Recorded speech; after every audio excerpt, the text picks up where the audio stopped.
is going to be the losing lane compared to the carry, but at least they do have the Esmeralda in a sense.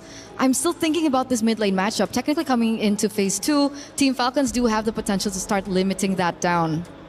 It's worth punishing. I think that it's very easy to punish here because they wanted to show or blind pick the Esme alongside with the Belleric as their opening. So again, they're still feeling the repercussions here in the second half, or ideally assuming that Team Falcon's ID are going to start targeting the mid lane. Glue, banned out from Aurora side, not a bad option.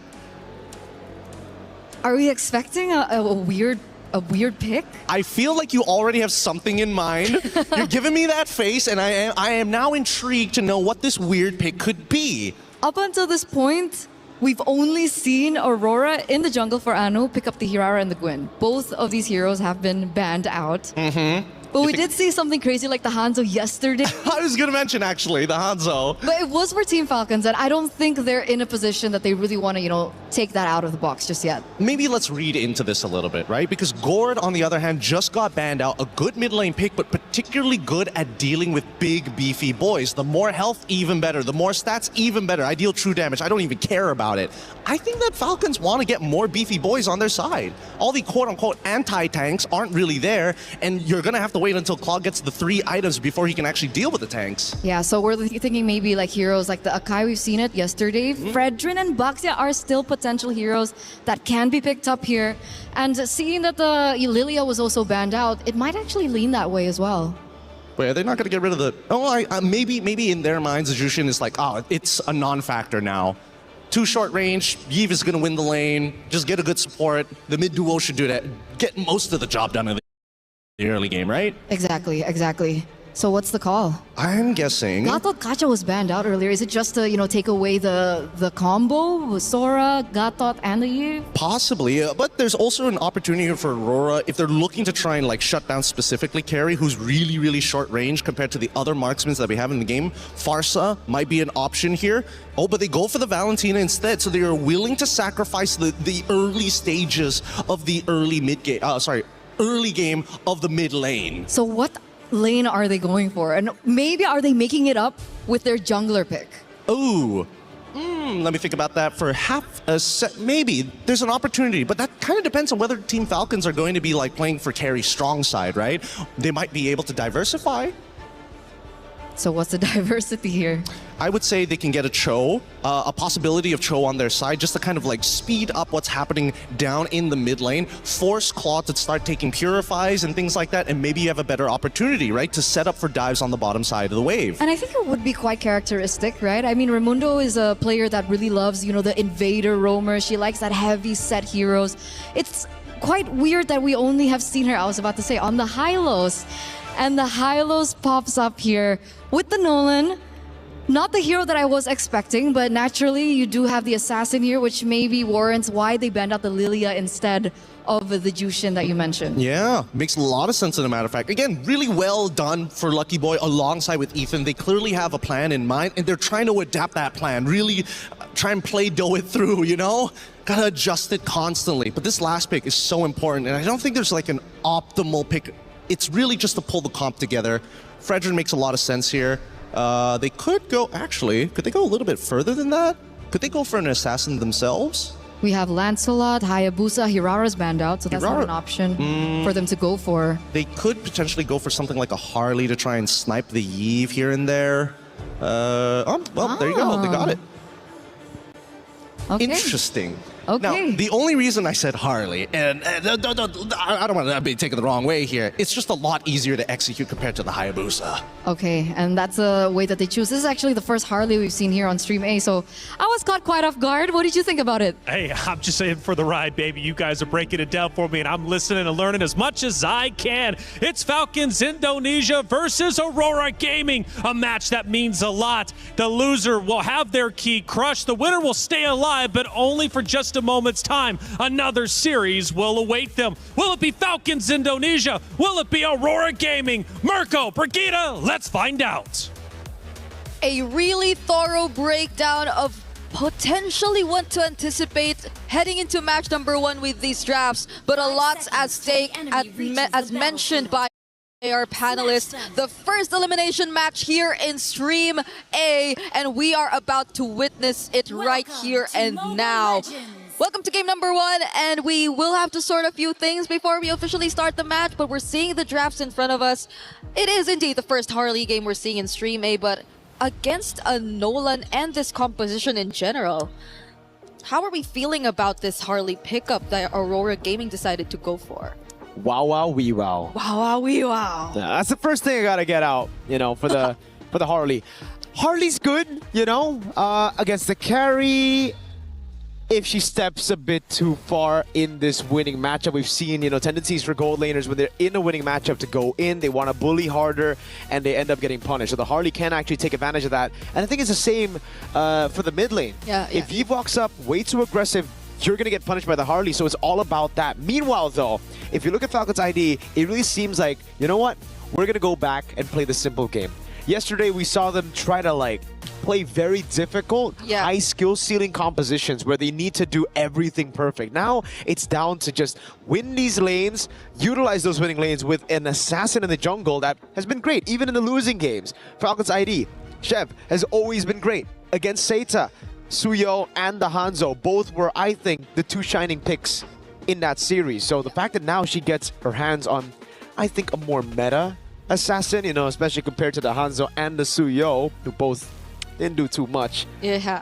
It's going to be great. We saw exactly how a Nolan could take control of a game last game. Earlier, Team Ray Young, Tan, fantastic performance on that Nolan. Yeah, I like it. I like how they're no longer over complicating things and keeping it simple. Yep, simple is best. Simple is best. Like We were TLPH. talking about this yesterday. Yeah, their simple. drafts are very, very... I wonder now, though, that we have a new patch, how much of that will change, especially in terms of their jungle. But yeah, now it's a bit easier to expect what's to come from this draft that you're seeing right now. I mean, even like generally keeping it safe, the high loss, and just a more systematic approach paired up with the Eve. So I think it wouldn't be that hard of a task to even just looking at the matchups, right? That the way they were able to secure even the carry against the Claude and now managing the Sora against the Esmeralda, which I like to think, especially in terms of pace, should be fairly the same for both of these.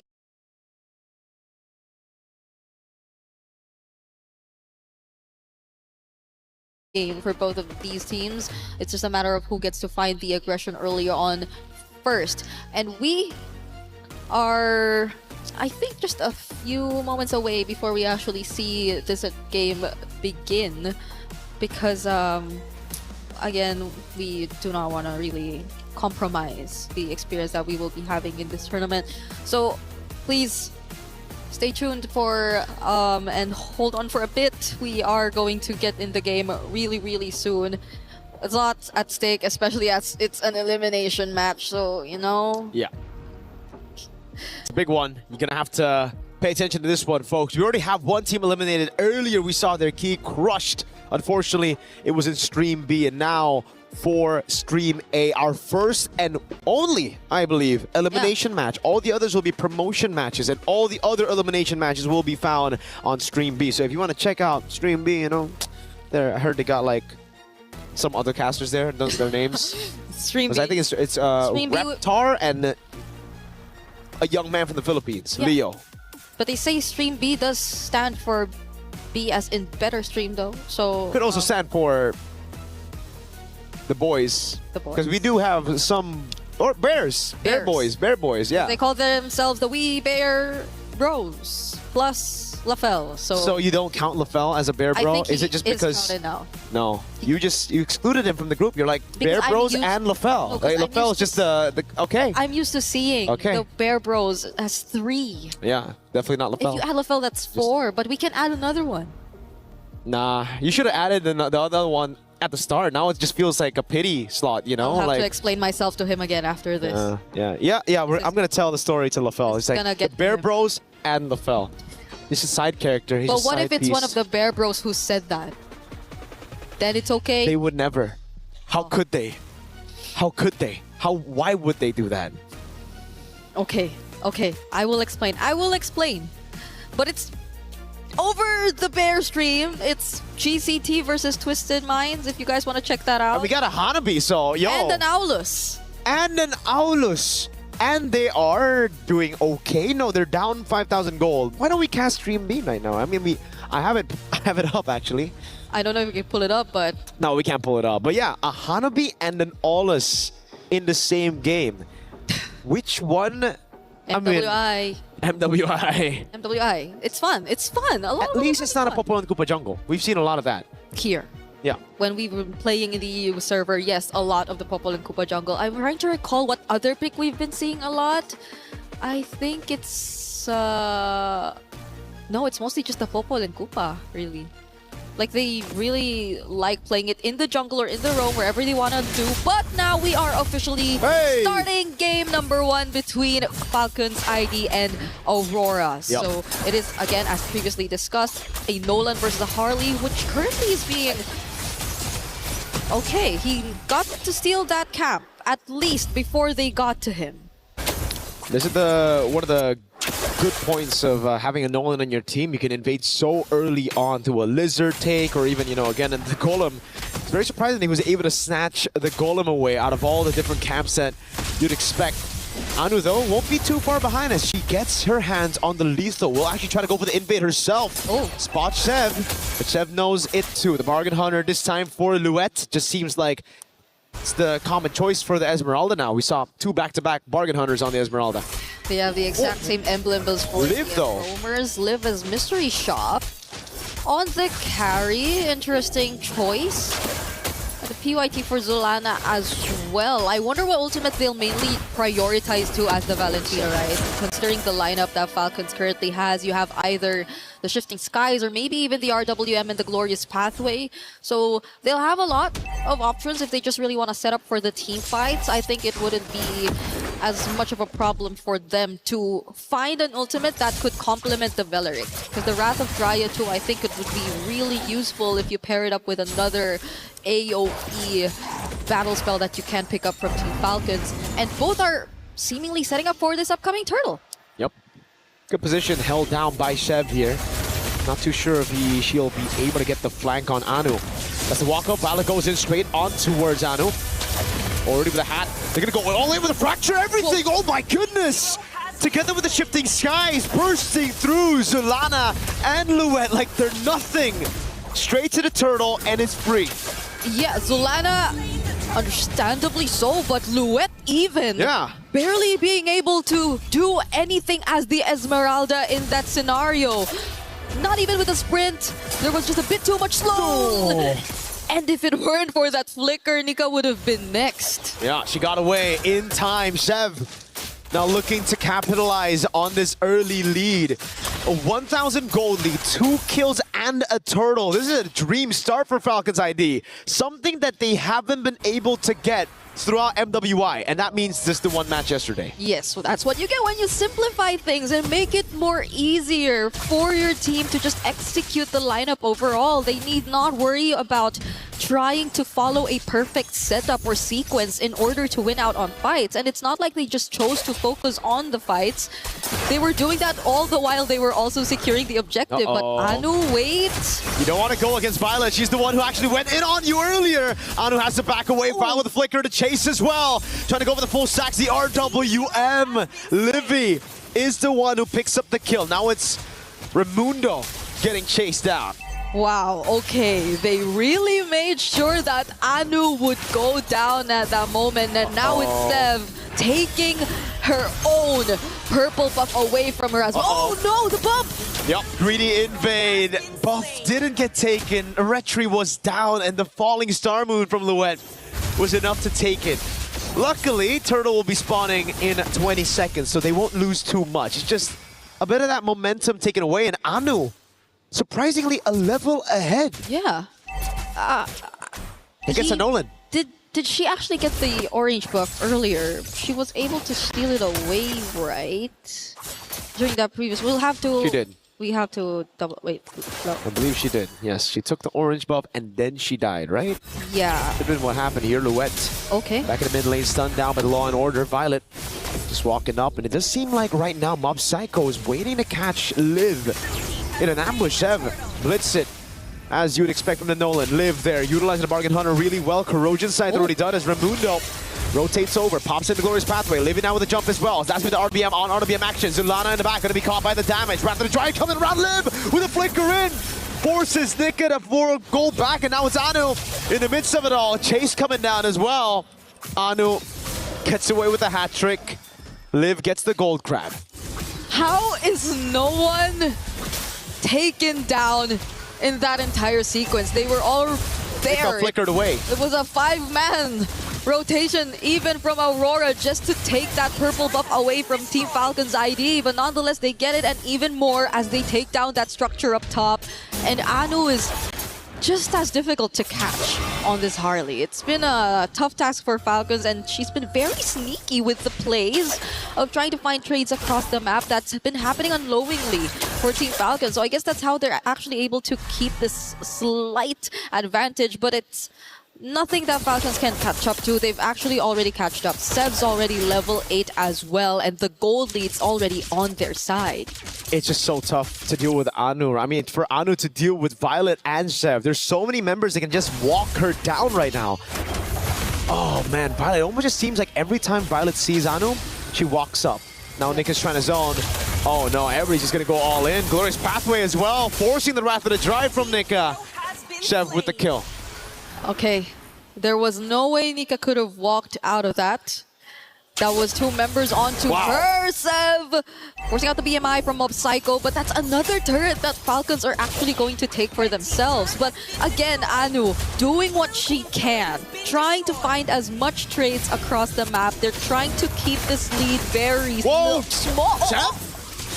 Oh, goes in deep. It's a bait. Mob Psycho pops into BMI. Sev is in the base. Chased out by Nika. Can she get away in time? No. Nika takes her out. Meanwhile, though, Louette's caught all alone, isolated down below.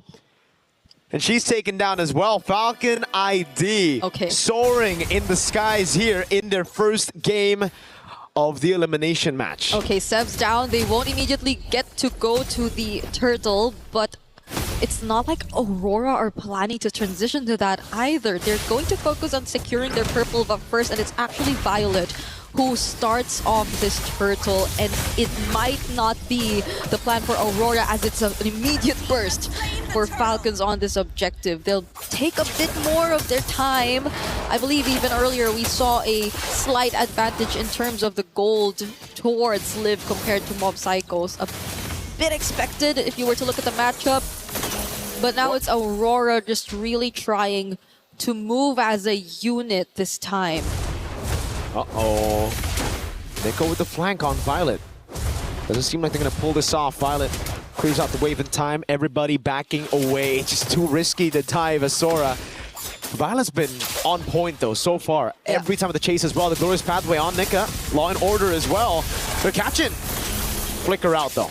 Okay, gonna be alive. They will try to defend this mid turret, but Falcons might want to go for it. Real World already used. Oh, Shifting Skies on 2, brings her back as well. Zelana gets away in time, but has the RWM, now pops it down, but Violence in the skies doing damage.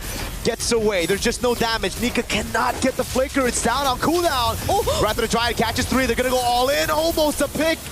Nika gets away with a sliver of health. Raimundo's still alive too. The deadly magic wasn't enough to actually burst him down, and Falcon's ID are able to retreat safely.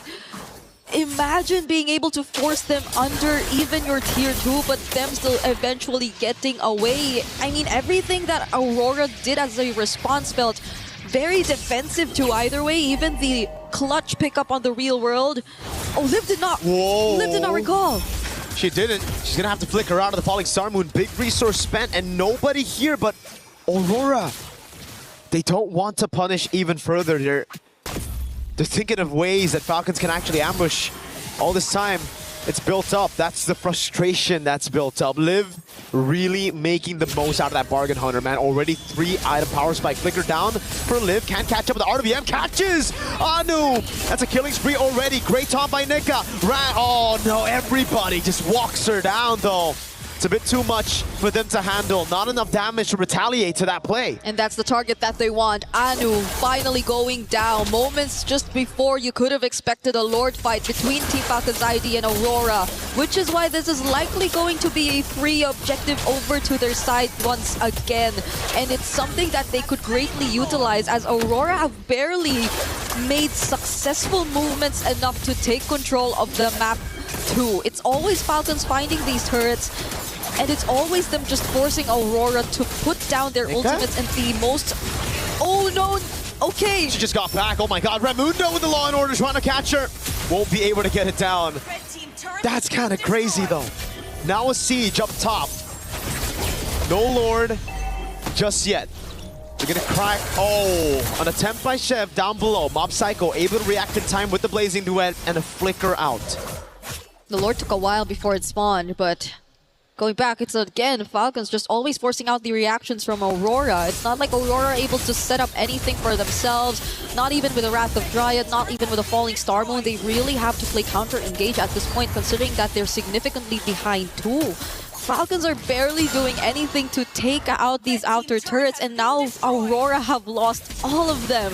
It's only the Holy Shields and the base turrets that are left, and we're only 10 minutes in the game, and they also lose Luet. Complete burst out, Violent with the play! Shifting Skies in the back, the Wrath of the Dryad locks him down, but not enough to take anyone out. Falcon want to go for the end. Anu in the mid lane, with the help of the Holy Shield, gets rid of the wave, but there's another wave down below. Now it's Anu and Mob Psycho. That's a wave spawning back in as well. They're going to go for the instant clear right now as Anu tries to go with the poker trick. Mob Psycho with the BMI and the Blazing Duet. Violet trying to zone in the back. And it will just be Falcons locked in on the Crystal to secure game number 1. Violet on this Sora has been insane. Those last minute clutch setups, the Shifting Skies and her targets have